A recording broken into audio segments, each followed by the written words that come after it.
പുലർച്ചെ 5:30 ഡൽഹിയിൽ ഭൂചലനം അനുഭവപ്പെട്ടത്. നേരത്തെ പലതവണ നമ്മളൊക്കെ ഡൽഹിയിലുള്ളപ്പോ പലതവണ ഭൂചലനം ഉണ്ടായിട്ടുണ്ടെങ്കിലും ഇത്തവണത്തെ പോലെ അത്ര തീവ്രതയോടെ അനുഭവിച്ചിട്ടില്ല. 4.3 റിക്ടർ സ്കെയിലിൽ തീവ്രത രേഖപ്പെടുത്തിയിട്ടുണ്ട് എന്നാണ് ഔദ്യോഗികമായിട്ടുള്ള അറിയിപ്പ് വന്നത്. ഞങ്ങളിപ്പോൾ ഉള്ളത് മയൂർ വിഹാറിലാണ്. മയൂർ വിഹാറിലെ സില്ലാഗാവ്.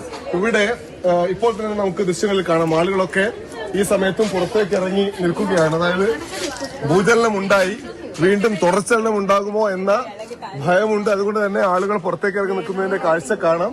അർജുനും നമ്മുടെ റിപ്പോർട്ടർ അർജുനും ഇവിടെയുണ്ട്. ഒരുമിച്ചാണ് നമ്മൾ താമസിക്കുന്നത്. അർജുൻ, എങ്ങനെയാണ് അനുഭവപ്പെട്ടതെന്ന് പറയും. 5:30 സമയം. 5:30 വലിയ ചലനം തന്നെ ഉണ്ടായിരുന്നു. ഉറങ്ങിക്കിടക്കായിരുന്നു. എന്താ സംഭവിക്കുന്നത് വീട്ടുകാരില്ല. പെട്ടെന്ന് ആകെ ഒന്ന് കുലുങ്ങി പെട്ടെന്ന് ഇറങ്ങി ഓടി താഴെ നിൽക്കായിരുന്നു. താഴെ നിൽക്കുന്ന സമയത്ത് എല്ലാവരും എത്തിയിട്ടുണ്ട്. ഒരുപക്ഷെ അതൊന്നും എക്സ്പീരിയൻസ് ഉള്ളവരായിരിക്കും. ഞാൻ ആദ്യമൊക്കെ ഡൽഹിയിൽ ഇത്ര വലിയ ഭൂചലനം ഉണ്ടാകുന്നതും പെട്ടെന്ന് നമുക്ക് അടുത്ത ഗ്രൗണ്ട് ഉണ്ടായിരുന്നുകൊണ്ട് അവിടേക്ക് ഓടിയെത്താൻ വേണ്ടി സാധിക്കും. സാധാരണത്തിൽ ഇങ്ങനെയാണ് ആളുകൾ ചെയ്യാറ്. ഗ്രൗണ്ട് ഉള്ളത് കൊണ്ട് താഴേക്ക് ഇറങ്ങി നിൽക്കാറാണ് പതിവ്. ഇവിടെ നമുക്ക് ദൃശ്യങ്ങൾ കാണാം. കൂടുതൽ ആളുകൾ പുറത്തേക്ക് ഇറങ്ങി നിൽക്കുന്നുണ്ട്. മലയാളികൾ ഉൾപ്പെടെ ഉണ്ട്. ചേച്ചി, സാധാരണഗതിയിൽ ഇവിടെ ഇങ്ങനെ ഭൂചലനം ഉണ്ടാവാറുണ്ട്. എങ്ങനെ ഇപ്പൊ ഇത്തവണ എങ്ങനെ അനുഭവപ്പെട്ടെ? ഇപ്പൊ ഇത്തിരി കൂടുതലായിട്ട് വന്നു. എന്താ, കുലുക്കാണോ അല്ലെങ്കിൽ സൗണ്ടോട് കൂടിയാ വന്നത്? ആണോ? പേടിച്ചോ? പേടിച്ചു. അപ്പൊ എല്ലാരെയും കൂട്ടി പുറത്തേക്ക് എല്ലാരെയും കൂട്ടി പുറത്തിറങ്ങി. ഇവരൊക്കെ നമ്മളെ മലയാളികളാ? അതെ. എങ്ങനെ അനുഭവപ്പെട്ടെന്ന് പറയോ? ഞാൻ ഉറങ്ങിയപ്പോ അത് കുലുക്കത്ത് പേടിച്ചുപോയി. എഴുന്നേറ്റു അമ്മ ചില്ലായിച്ചു. എത്ര സമയം ഈ കുലുക്കം തോന്നി? എനിക്ക് 2-3 സെക്കൻഡ് ഫീൽ ആയിരുന്നു. ആണല്ലേ? നിങ്ങളൊക്കെ അങ്ങനെ തന്നെ? ഓക്കെ. ഡൽഹിയിൽ വന്നതിന് ശേഷം കഴിഞ്ഞ 3 വർഷമായിട്ട് ഞാൻ ഡൽഹിയിലുണ്ട്. ഡൽഹി എത്തിയതിനു ശേഷം പലതവണ ഭൂചലനം അനുഭവപ്പെട്ടിട്ടുണ്ട്. ഇത്തവണ കാര്യമായി ഞാൻ അറിഞ്ഞില്ലെങ്കിൽ എന്നെ മറ്റാളുകൾ വിളിച്ചുണർത്തുമായിരുന്നു.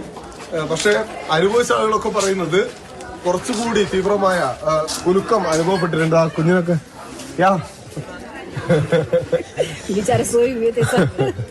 പേടിച്ചിരിക്കുന്നവരാണ് കുട്ടികൾ. ഇവിടെ കുറച്ചുകൂടി ആളുകൾ പുറത്തേക്ക് ഇറങ്ങി തുറസായ സ്ഥലത്തേക്ക് മാറി നിൽക്കുകയാണ് ആളുകൾ ഇപ്പോ ചെയ്തുകൊണ്ടിരിക്കുന്നത്. കുഞ്ഞുങ്ങളെയും ഒക്കെ എടുത്തിട്ടാണ്. ചേട്ടാ, പേരെന്താ? ബിനോയ്. നന്നായിട്ട് അനുഭവപ്പെട്ടോ? തീർച്ചയായിട്ടും. എന്താ നിങ്ങൾക്ക് അനുഭവിച്ചത്? നന്നായിട്ട് നല്ല ഉറക്കായിരിക്കല്ലോ പുറത്തെ? തീർച്ചയായിട്ടും നല്ല ഉറക്കമായിരുന്നു. അപ്പൊ കുഞ്ഞുങ്ങളെ കൂട്ടി ഇറങ്ങി? അതെ, പെട്ടെന്ന് തന്നെ നമ്മൾ പുറത്തേക്ക്. ഓക്കെ. എത്ര മാസമായി? ഇതിപ്പോ 1.5 വയസ്സ്. ഓക്കെ. പേരെന്താ? ഇഷാനി. അപ്പം ഇതാണ് അവസ്ഥ. വൈശാഖ് ഉണ്ട്. വൈശാഖ് എങ്ങനെ അനുഭവപ്പെട്ടെന്ന് പറയോ? അത്യാവശ്യം നന്നായി തന്നെ കുലുങ്ങി. വൈശാഖ് ഡൽഹിയിൽ ഇപ്പൊ 7-8 വർഷമായില്ലേ? കുറച്ച് വർഷം. ഇത്രയും കാലത്തിലുള്ളതില് ഏറ്റവും വലിയ കുലുക്കം എന്ന് പറയാം. ആണല്ലേ? ഓക്കെ.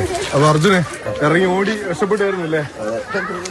അതായത് ഇപ്പൊ പറയുന്നത് 4.3 തീവ്രത. പ്രഭവ കേന്ദ്രം ഡൽഹിയാണ്. നമ്മൾ മറ്റു സ്ഥലങ്ങളിൽ സാധാരണ അഫ്ഗാനിസ്ഥാനിലും പ്രകമ്പനമാണ് ഇവിടെ വരാറുള്ളത്. പക്ഷെ പ്രഭവ കേന്ദ്രം തന്നെ ഡൽഹിയിലാണ്. അതിന്റെ ഒരു ഭീകരത ഉണ്ടായിരുന്നു. ആ തീവ്രത അത്രത്തോളം തന്നെ കുലുക്കത്തിൽ അനുഭവപ്പെടുകയും ചെയ്തു. അതിന്റെ ബാക്കിമാത്രമാണ് ഈ ആൾക്കാരൊക്കെ ഇവിടെ വന്ന് ഇങ്ങനെ നിൽക്കുന്നത്. അത് പറയാൻ പേടിക്കേണ്ട ഒരു സംഭവം തന്നെ ആയിരുന്നു. മറ്റ് അപകടം ഉണ്ടായിട്ടില്ല എന്ന് തോന്നുന്നു, കരുതപ്പെടുന്നു. ഒറ്റ തവണ മാത്രമായിരുന്നു ഉണ്ടായിരുന്നു. കൂടുതൽ റിപ്പോർട്ടുകൾ പുറത്തു വരണം. എന്തായാലും ആളുകൾ ഇപ്പോഴും പുറത്ത് തണുപ്പൊക്കെയാണ് ഡൽഹിയിൽ. അതുകൊണ്ട് തീക്കാഞ്ഞൊക്കെ നിൽക്കുകയാണ്. സൂക്ഷിക്കേണ്ട, ശ്രദ്ധിക്കേണ്ട സമയം എന്ന് തന്നെ ആളുകൾ വിലയിരുത്തുന്നു. എന്തായാലും ഈ ഭൂചലനവുമായി ബന്ധപ്പെട്ട കൂടുതൽ വിശദാംശങ്ങൾ ലഭ്യമാവേണ്ടതുണ്ട്. നമുക്കതിനു വേണ്ടി കാത്തിരിക്കാം.